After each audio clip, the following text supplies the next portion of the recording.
परिचय। विभिन्न मिश्रणों के अवयवों को क्रोमैटोग्राफी, आसवन और प्रभाजी आसवन द्वारा पृथक किया जा सकता है। तो आइए इस मॉड्यूल में हम कुछ अन्य पृथक्करण की विधियों की चर्चा विस्तार से करें। उद्देश्य: इस पाठ के अंत में आप निम्न करने में सक्षम हो जाएंगे।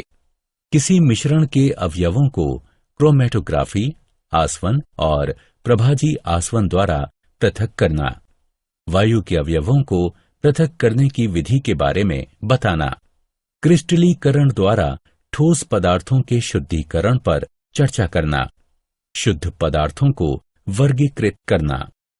ऊर्ध्वपातन: यह विधि उन मिश्रणों के पृथक्करण के लिए अपनाई जाती है जिनके अवयव जो गर्म करने पर सीधे गैस अवस्था में परिवर्तित हो जाते हैं, उनमें उपस्थित अशुद्धियों जो गर्म करने पर सीधे गैस अवस्था में परिवर्तित नहीं होते, उससे गर्म करने पर पृथक हो जाते हैं।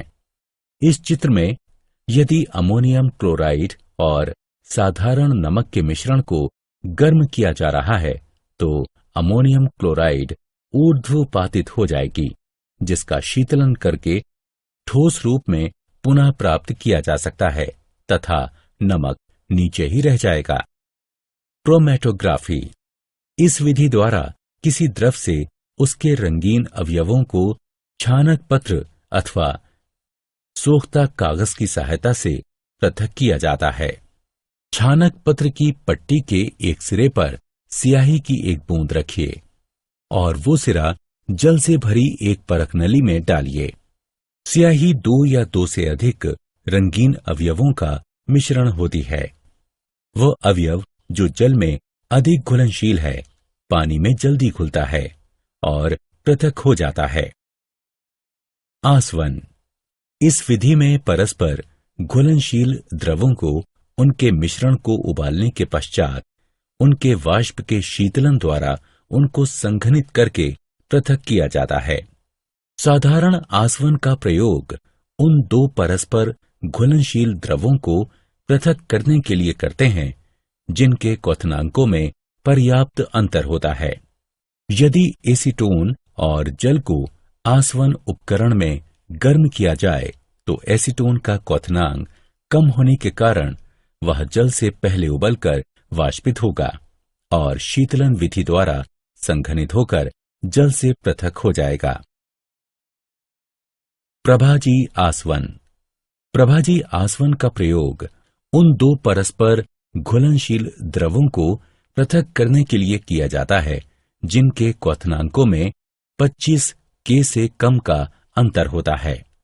प्रभाजी आसवन का प्रयोग पेट्रोलियम के अवयवों तथा वायु से विभिन्न गैसों को पृथक करने के लिए किया जाता है।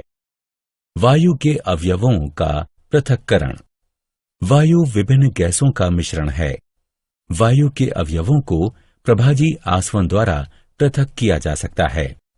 वायु को दबाव बढ़ाकर और ठंडा करके द्रवित वायु में संपीड़ित कर लेते हैं। इस द्रवित वायु को प्रभाजी आसवन स्तंभ में धीरे धीरे गर्म करते हैं। तब उसके अवयव अलग अलग ऊंचाइयों पर अपने अपने क्वथनांक के अनुसार पृथक हो जाते हैं। क्रिस्टलीकरण द्वारा ठोस पदार्थों का शुद्धिकरण: क्रिस्टलीकरण विधि में किसी ठोस पदार्थ को उसके विलयन से शुद्ध रूप में प्राप्त किया जाता है। क्रिस्टलीकरण विधि द्वारा हम कॉपर सल्फेट के विलयन से शुद्ध कॉपर सल्फेट प्राप्त कर सकते हैं। जल की कम से कम मात्रा में 5 ग्राम कॉपर सल्फेट घोलें। अशुद्धियों को अलग करने के लिए विलयन को छान लें। संतृप्त विलयन प्राप्त करने के लिए विलयन को चाइना डिश में वाष्पीकृत करें। विलयन को छानक पत्र से ढककर ठंडा होने दें। ठंडा होने के पश्चात शुद्ध कॉपर सल्फेट के क्रिस्टल मिलेंगे। शुद्ध पदार्थों के प्रकार: शुद्ध पदार्थ 2 प्रकार के होते हैं जिन्हें तत्व और यौगिक कहा जाता है। तत्व: यह पदार्थों के मूल रूप होते हैं जिन्हें किसी भी रासायनिक अभिक्रिया द्वारा अन्य सरल रूप में नहीं तोड़ा जा सकता है। इन्हें धातु, अधातु और उपधातु में वर्गीकृत किया जाता है।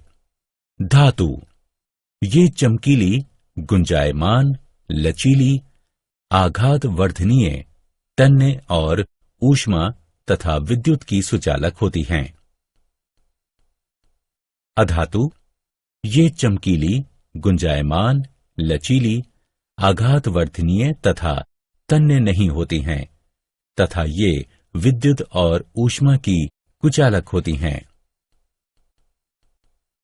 उपधातु ये वे तत्व हैं जिनमें कुछ गुण धातुओं के तथा कुछ गुण अधातुओं के होते हैं, जैसे बोरान, सिलिकॉन, जर्मेनियम इत्यादि।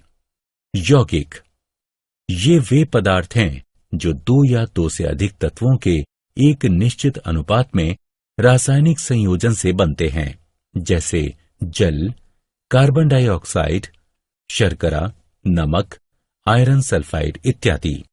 क्या आप जानते हैं तत्व की संकल्पना रॉबर्ट बॉयल 1627-1691 ने की थी। उनकी परिभाषा का प्रयोगात्मक आधार था कि तत्वों को किसी भी तरह अन्य सरल रूप में नहीं तोड़ा जा सकता है।